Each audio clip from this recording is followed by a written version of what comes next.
Assalamualaikum murid-murid. Pada hari ini kita akan mempelajari mata pelajaran Bahasa Melayu tahun 1, tema 2, Masyarakat Muhibah, unit 6, Buku Segalanya. Tajuk pelajaran kita pada hari ini ialah Buku Merapatkan Kita. Objektif pembelajaran pada hari ini ialah pada akhir pengajaran dan pembelajaran, murid dapat membaca dan menulis ayat dengan betulnya. Sekarang sila buka buku teks Bahasa Melayu tahun 1. Sila buka buku teks pada halaman 33. Cuba lihat gambar yang dipaparkan ini. Kamu dapat melihat terdapat banyak orang di sebuah taman rekreasi. Apakah yang dilakukan oleh mereka? Mari kita baca bersama-sama perenggan ini. Aileen, Rina dan Prema mengikut keluarga masing-masing ke taman rekreasi. Banyak orang berada di situ. Mereka melakukan berbagai-bagai aktiviti. Perhatian Rina, Prema dan Aileen tertumpu kepada beberapa orang remaja.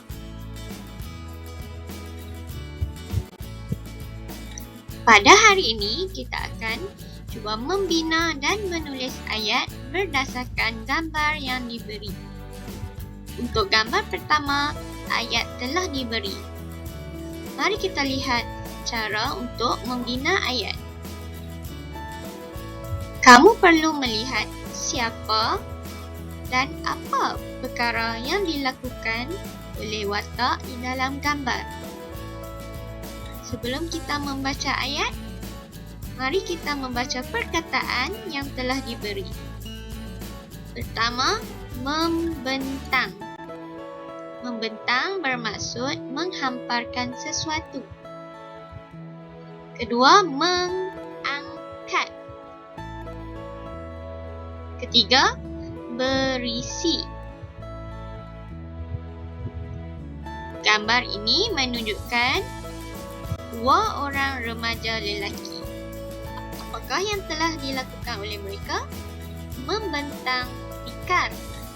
Oleh itu, ayat yang boleh kita tulis atau bina ialah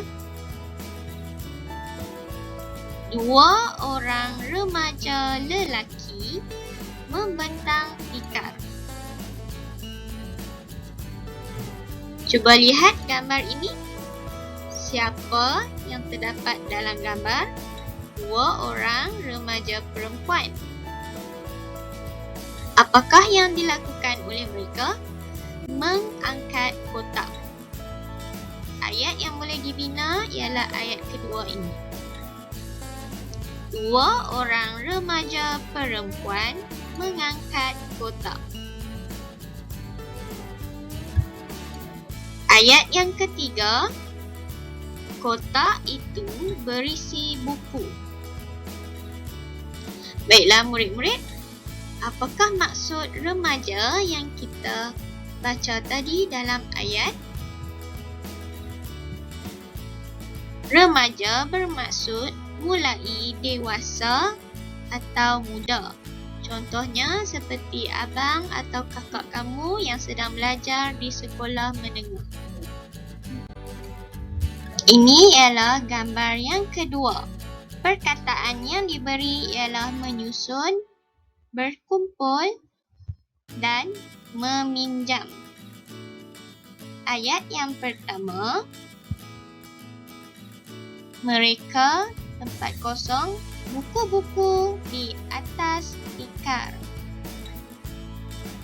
Apakah yang dilakukan oleh mereka? Betul, menyusun. Jawapannya, tuliskan pada tempat kosong.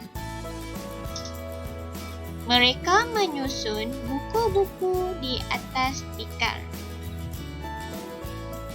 Mari kita lihat ayat yang kedua. Orang ramai, tempat kosong di situ. Apakah yang dilakukan oleh orang ramai? Berkumpul atau berhimpun. Orang ramai berkumpul di situ. Ayat ketiga. Mereka tempat kosong buku-buku itu. Jawapannya meminjam. Mereka meminjam buku-buku itu. Untuk gambar yang ketiga, kita perlu membina dan menulis ayat sendiri. Untuk membina ayat, kita perlu mengetahui siapakah yang terlibat di dalam gambar dan apakah perkara yang dilakukan oleh watak dalam gambar tersebut. Lihat kotak ini. Apakah yang sedang dilakukan oleh watak dalam gambar? Berbincang. Ayat yang boleh dibina ialah Aileen, Rina dan Prema berbincang tentang kandungan buku. Selain itu, apakah aktiviti yang dilakukan oleh mereka?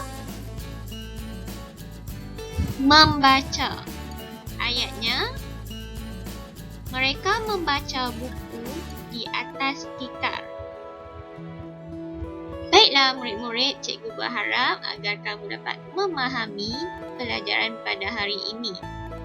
Kita boleh membina ayat sendiri dengan mengetahui siapakah yang terdapat dalam gambar dan apakah perkara yang dilakukan oleh watak tersebut. Semoga kamu memahami pengajaran pada hari ini. Selamat belajar murid-murid.